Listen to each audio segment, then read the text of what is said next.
नमस्कार साथियों, मैं हूं मुकेश निठारवाल और मेरे YouTube चैनल पर आपका स्वागत है। शिक्षा विभाग से जुड़े हुए नवीनतम अपडेट्स के लिए मेरे चैनल को लाइक एंड सब्सक्राइब करें, बेल आइकन को प्रेस करें जिससे नवीनतम वीडियो का नोटिफिकेशन आपके मोबाइल पर प्राप्त हो। जी साथियों, आज हम बात करते हैं राजस्थान सरकार स्वास्थ्य योजना RGHS और साथ ही RPMF clarification regarding RPMF scheme 2021। जी साथियों, हम यहाँ पर इस वीडियो के अंदर राज्य सरकार के द्वारा एक जारी पत्र की बात करेंगे जिसके अंदर RPMF और RGHS के संबंध में पूछे गए सवालों के जवाब का स्पष्टीकरण दिया गया है। वीडियो बहुत ही इंपॉर्टेंट होने वाला है, आप वीडियो को स्किप नहीं करें, अंत तक जरूर देखें। जी साथियों, हम बात करते हैं आज 3 मई 2021 राजस्थान सरकार वित्त विभाग के द्वारा मेमोरेंडम जारी किया गया है जिसके अंदर राजस्थान राज्य पेंशनर चिकित्सा रियायती योजना जो RPMF है उसके बारे में, साथ ही वित्त विभाग की समसंख्या मेमोरेंडम दिनांक 15/4/2021 अर्थात दोनों योजनाओं के संबंध में जारी पत्रों के यहाँ पर पूछे गए सवाल और जवाब की हम यहाँ पे बात करते हैं। विभिन्न प्रकार के माध्यमों से ज्ञापन और शिक्षक संगठनों के द्वारा पूछे गए जो जवाब है राज्य सरकार के द्वारा, उनके स्पष्टीकरण यहाँ दिए गए हैं। पहला जो मार्गदर्शन हेतु बिंदु दिया गया है उसका स्पष्टीकरण क्या है आप देख पा रहे होंगे यहाँ पर कि स्वास्थ्य योजना RGHS 2021 के द्वारा पेंशनर्स को कैशलेस चिकित्सा सुविधा उपलब्ध कराने का निर्णय के संबंध में 9/4/2021 को आदेश जारी कर दिए थे, जिसके अनुसार सभी को बाहरी और अंतरंग जो आउटडोर और इंडोर के इलाज के लिए स्वयं के परिवार की सुविधा उपलब्ध करवाने हेतु 5 लाख तक की वार्षिक सीमा निर्धारित की गई है।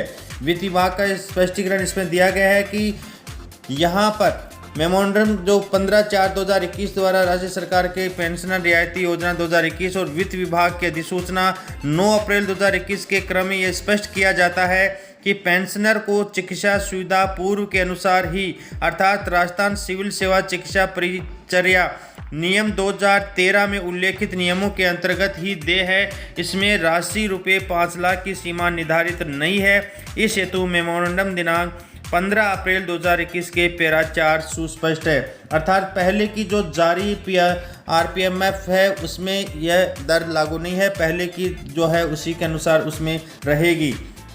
उक्त योजना के अनुसार कार्ड जारी किया जाएगा, उसको संबंध नियमों के अनुसार देय राशि तक इलाज का बिना नकद भुगतान का प्रावधान किया गया है। अन्य कोई भी पुनर्भरण न करने का प्रावधान बताया गया है।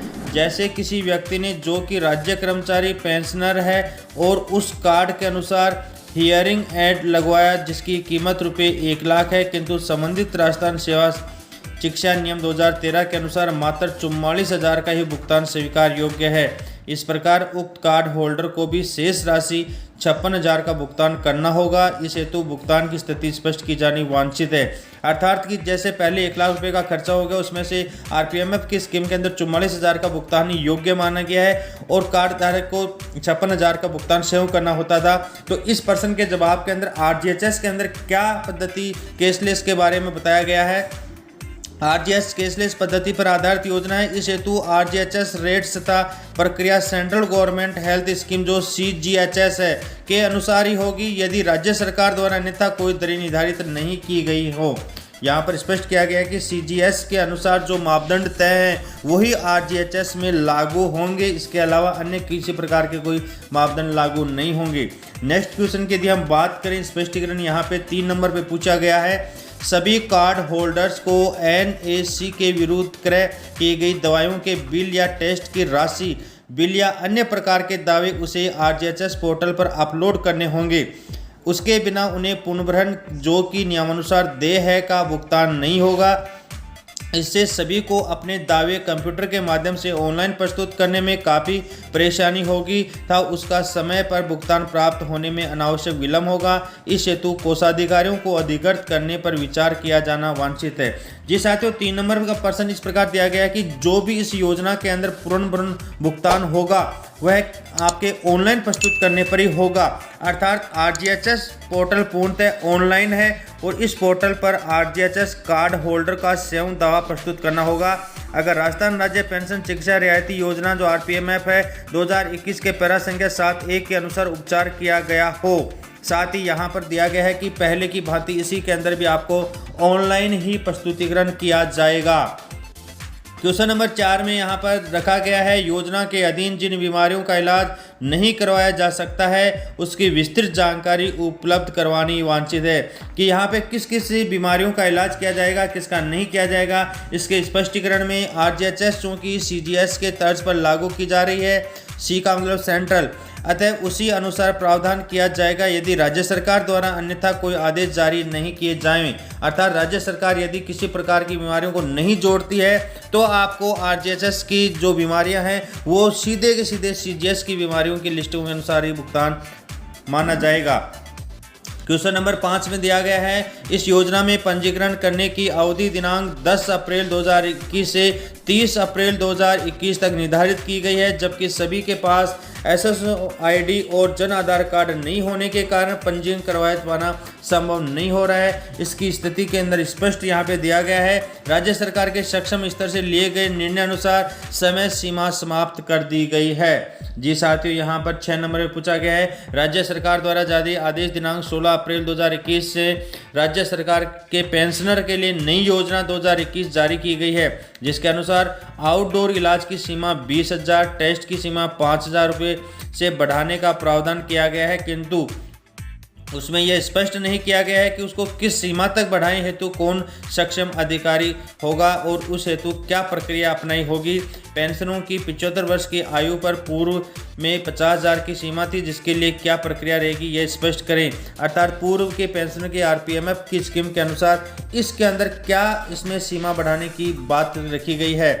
तो चिकित्सा सीमा बढ़ाने की आरजीएचएस पोर्टल में आवश्यक प्रावधान किए जाएंगे कि समय समय पर इसमें बढ़ाने के प्रावधान है वो पोर्टल के ऊपर अपडेट कर दिए जाएंगे। साथ ही 7वां क्वेश्चन इसमें रखा गया है कि एनएसी के जारी करने की प्रक्रिया अभी तक जारी नहीं की गई है, इसके अभाव में परेशानियां हो रही हैं। साथ ही आप देख पा रहे होंगे इसके जवाब के अंदर राजस्थान राज्य पेंशन चिकित्सा रियायती योजना 2021 के पैरा संख्या 11-12 में औषधियों की आपूर्ति की प्रक्रिया निर्धारित है। इस हेतु आरजीएचएस पोर्टल पर प्रक्रिया निर्धारित कर दी जाएगी। अर्थात इसकी संपूर्ण प्रक्रिया, इसकी अपडेशन की प्रक्रिया, इसकी मेडिकल, इसकी बीमारियों की तमाम प्रकार की जितने भी अपडेशन है वो आरजीएचएस के पोर्टल पर समय समय पर अपडेट कर दिए जाएंगे। राजस्थान सरकार स्वास्थ्य योजना के अधीन पंजीकृत निजी चिकित्सालय, निजी फार्मा दुकानें, ई फार्मा की सूची जारी नहीं की गई है, जबकि राज्य सरकार के द्वारा 16 अप्रैल 2021 के माध्यम से पूर्व में जारी राजस्थान राज्य पेंशन चिकित्सा सुविधा योजना 2014 को तत्काल प्रभाव से निरस्त कर दिया गया है, जिसके कारण से पेंशनर को दवा क्रय करने में परेशानी हो रही होगी।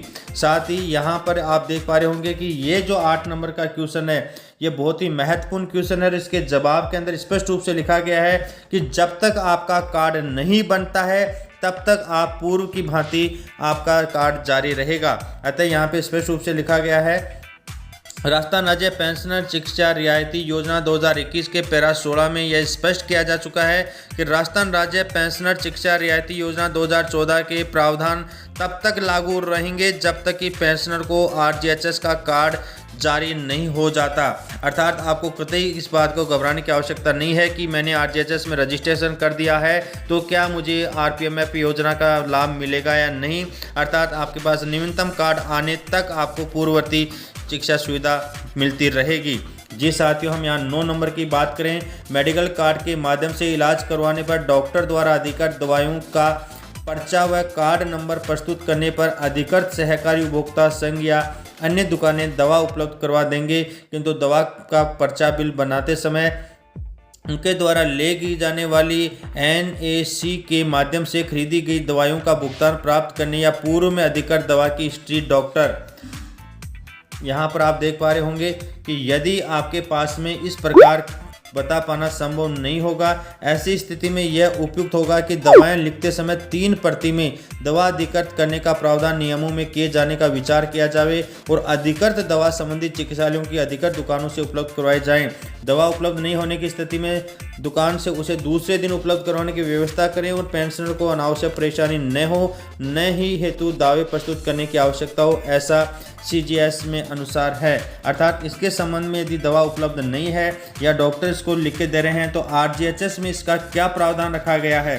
साथियों, यहाँ के उत्तर में स्पष्ट रूप से बताया गया है, आप देख पा रहे होंगे राजस्थान राज्य पेंशन शिक्षा रियायती योजना 2021 के पैरा 11 और 12 में औषधियों की आपूर्ति की प्रक्रिया निर्धारित है। शीघ्र ही ई फार्मा स्टोर्स भी निर्धारित प्रक्रिया से अनुमोदित किए जाएंगे। साथ ही पैरा 11(2) के अनुसार इंटरनेट बेस्ड मेडिकल इशेंस सिस्टम जो RGHS पोर्टल से सर्जित किया जाएगा। यह एक ऑनलाइन पोर्टल सर्जित किया जाएगा जिसमें इस प्रकार की समस्याओं का समाधान रखा गया है। साथियों, यहाँ पर यदि मैं अंतिम प्रश्न की बात करना चाहूँ तो 10 नंबर का क्वेश्चन रखा गया है कि इस योजना में उपयोग हेतु सामान्य ward, cottage and super deluxe ward के संबंध में योग्यता का विवरण सभी वेतनमानों के अनुसार उपलब्ध करवाने का अंकित किया जाना वांछित है। साथ ही इसके जवाब में राज्य सरकार ने प्रस्तुत किया है कि राजस्थान राज्य पेंशनर शिक्षा रियायती योजना 2021 के पैरा 4 के नीचे अंकित नोट एवं फॉर्म नंबर 1 में इस हेतु प्रावधान किया गया है। आप स्पष्ट रूप से आप देख लें, बाकायदा लिस्ट दी गई है कि किस वेतनमान को कुछ प्रकार का दिया गया है। मेरे पूर्व के वीडियो के अंदर जो RGHS के रजिस्ट्रेशन और उसके दिशा निर्देशों के वीडियो हैं उसमें इस प्रकार का पैरा मैंने वहाँ पे लगाया गया है। वो वीडियो आप डिस्कशन बॉक्स में आई बटन में जाकर देख लें, आपको स्पष्ट हो जाएगा। वित्त नियम विभाग द्वारा जारी समसंख्य मेमोरेंडम दिनांक 15/4/2021 के पैरा 6 में उल्लेखनीय यहाँ पर जो वेबसाइट दी गई है साथियों, बहुत ही इंपॉर्टेंट नवीनतम जानकारी है कि www.rghs.gov.in को संशोधित कर दिया गया है। और स्पष्ट रूप से बता दें कि अब RGHS के संबंध तमाम प्रकार के आपके जो पत्र व्यवहार हैं वो www.rghs.rajasthan.gov.in पे किया जाएगा। ये नवीनतम अपडेट है इसकी वेबसाइट, जो इसका आप देख पा रहे होंगे कि ईमेल है, उस ईमेल को परिवर्तित कर दिया गया है और इस ईमेल के आधार पर आप इस प्रकार यहाँ पर संशोधन कर दिया गया है। आप नवीनतम संशोधन की ईमेल अपने नोट कर लें, इसमें .राजस्थान को और ऐड कर दिया गया है। आप इसको आप नवीनतम अपडेट को देख लें। जी साथियों, इस प्रकार यहाँ पर आपके द्वारा जो समस्या समाधान रखे गए हैं उनकी तमाम जानकारी इस वीडियो के माध्यम से हमने बात की है। यदि यह वीडियो आपको अच्छा लगा है तो like and subscribe my channel Mukesh Nitharwal. Video को अंत तक देखने के लिए बहुत बहुत धन्यवाद।